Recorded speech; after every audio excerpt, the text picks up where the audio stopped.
Hey guys, Ashlane here, coming at you today, breaking down 3 matches that caught my eye in TV Royale.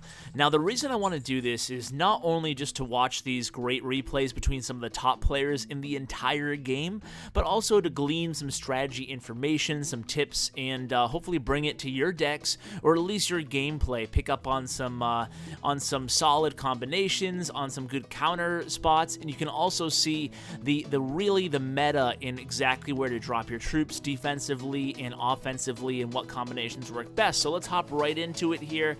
You can see all these replays from today. We're going to cover the top 3, and they're all going to be within by top 20 players.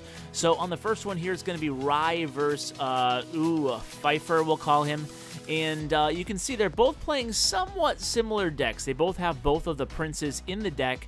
Now, the red team is going to be using the P.E.K.K.A, and blue is actually, I think he wins this one, but you're going to see a common theme. And I talked about this in one of my most recent videos, how people seem to be, at least the people who are winning, seem to be switching from Spear Goblin to Goblins. So we really want to address why that is. And you can see how much damage these Goblins are going to do to that P.E.K.K.A over there in the left lane.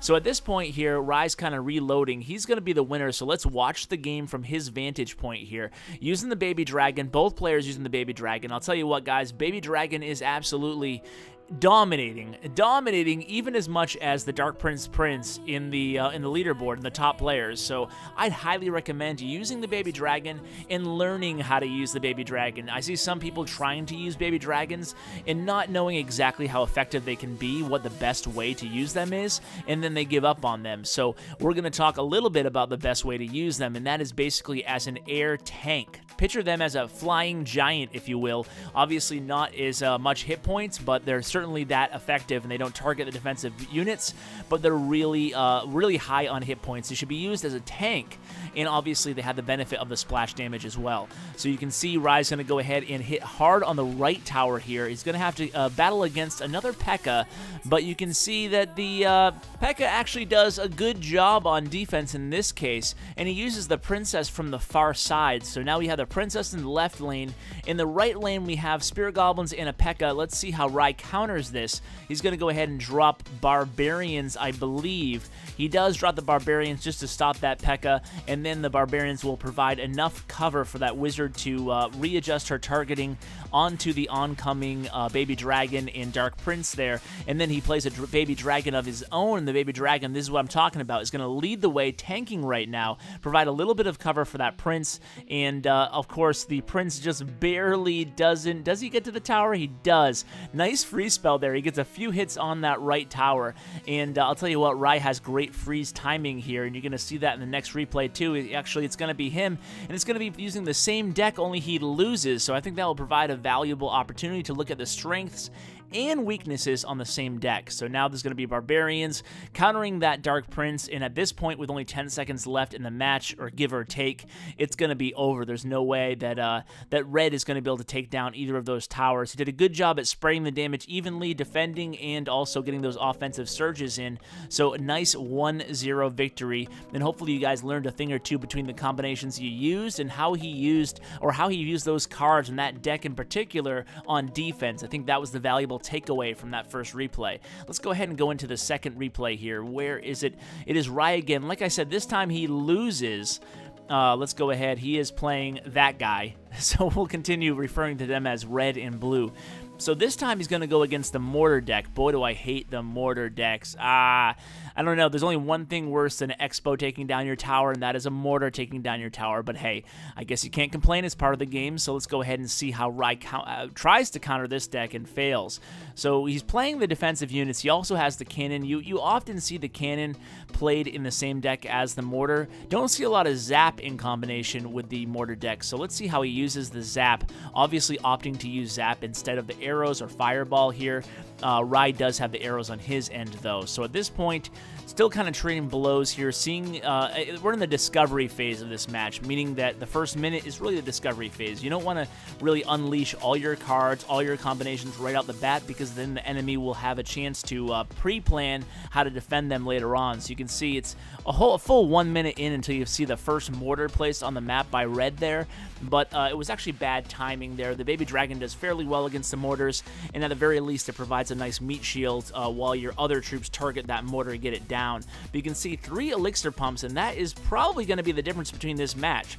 3 pumps on the board right now, and they're pretty much tied as far as tower damage goes.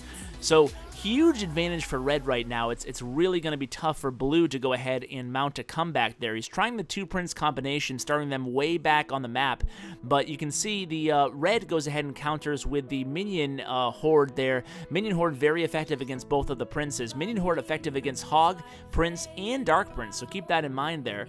So now it's going to be the princess versus the minion horde and the baby dragon. That's going to be enough to take down that left tower there for red, and you can see he still has that elixir advantage thanks to those pumps continuing to pump out the elixir. So now he's just going to rebuild the pumps and reload, because he doesn't have to play offense anymore. He can play defense, but you still want to keep the pressure on. He knows he has the elixir advantage, so at this point you gotta feel that red is thinking he has the match in the bag, and indeed he does.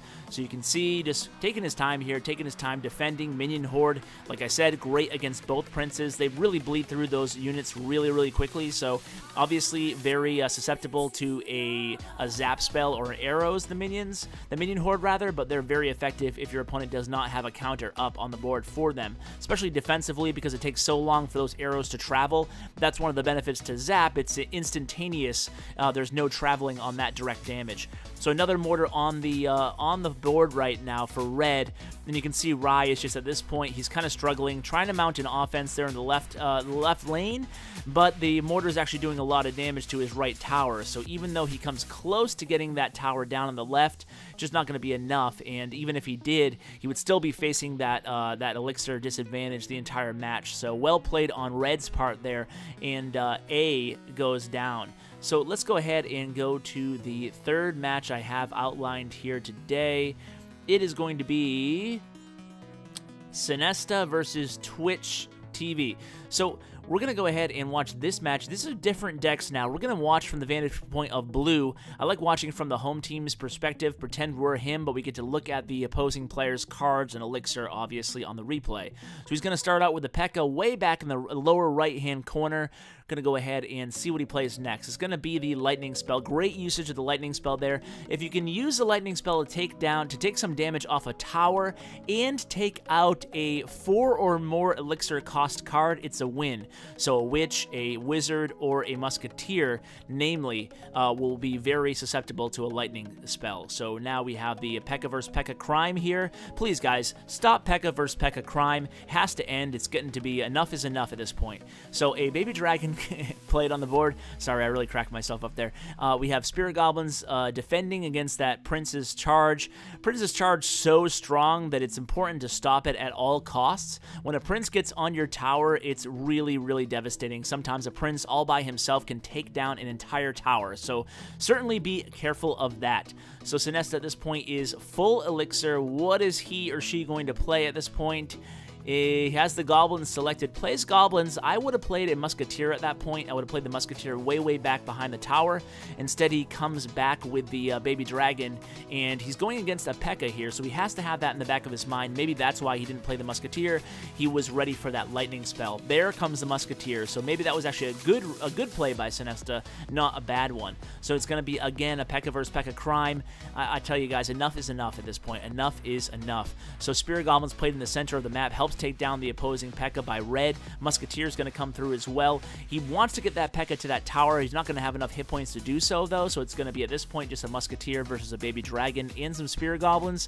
Musketeer takes down the Baby Dragon and the Spirit Goblins, so at this point, now he has the Charging Knight. The Knight gets on the tower. Minion Horde against the Prince. A Charging Knight would look interesting, though, but that Prince does get to the tower there, and now this Minion Horde from defense gets turned into a counter offense, and then the Knight, unfortunately, beautiful positioning there by red, distracting that Prince. Why do I keep saying Knight?